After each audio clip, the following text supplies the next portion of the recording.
Fox News alert: President Biden set for a phone call with Israeli Prime Minister Benjamin Netanyahu later today as Israel declares war on Hamas following unprecedented attacks. At least 40 Israelis have been killed and more than 700 are hurt in Palestinian militants as they launch multi-front surprise attacks across Israel. This comes as more than 2,000 rockets, we're even hearing possibly 3,000 or more, were launched from the Gaza Strip by Hamas.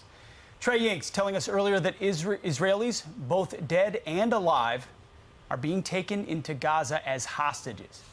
And Hamas releasing video claiming they were able to infiltrate an Israeli defense base as well. But U.S. Defense Secretary Lloyd Austin says the Pentagon will work to ensure Israel has what it needs to defend itself. Let's bring in Congressman Alex Mooney of the great state of West Virginia. Congressman Mooney, this morning when we all woke up, Israel was not at war. Now it is. What's your reaction? Well, Congress needs to stand with Israel. They're our strongest ally in the region. We have the same interests. We're a force for world peace in that region and across the world. We're 100% with Israel. Terrorism is real. We experienced it in 9/11. These terrorists have no other option but to kill and attack. We cannot work with them. We have to crush and defeat them.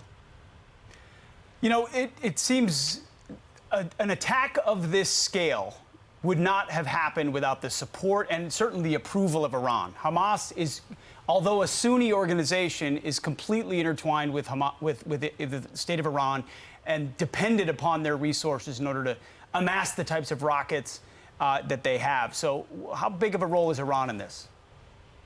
Oh, it's a huge role. Iran is a terrorist state. They support terrorism. That's their goal. They made it clear. Iran's made it clear their goal is to wipe out Israel. And if somebody says their goal is to kill you, you ought to believe them. And we have to fight these people. I think you remember one of Obama's last acts as president was to unrestrict about $100 million to Iran that the U.S. had withheld. We cannot play nice with Iran. We should never get a nuclear weapon. We know what to do if they get a nuclear weapon. The Iran deal was a terrible idea. We need to make sure we protect Israel and, frankly, the whole world from a nuclear attack from Iran. And President Biden has to show some strength here. When he pulled out of Afghanistan precipitously and it got taken over in 13 days, the world saw weakness.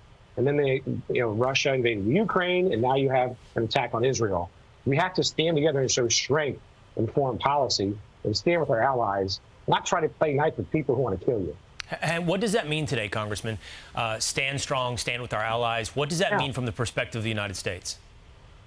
Well, from the United States, we already have a strong agreements with Israel, military support, armaments, things like that. Like Israel's well equipped to stand for itself. Israel will defend itself, and they're going to. I think we're going to see that. But I think we need to make sure internationally it doesn't escalate, that we make it clear to all the other countries around Israel that the United States will be there for Israel. They should not join this crazy effort. Make sure that Israel has other allies as well. So, stand with them. I think it's just continue to make it clear we're not going to stand by and let these attacks continue. Congressman Alex Mooney, thank you for your time. Appreciate you. Anytime. I'm Steve Ducey. I'm Brian Kilmeade. And I'm Ainsley Earhart. And click here to subscribe to the Fox News YouTube page to catch our hottest interviews and most compelling analysis.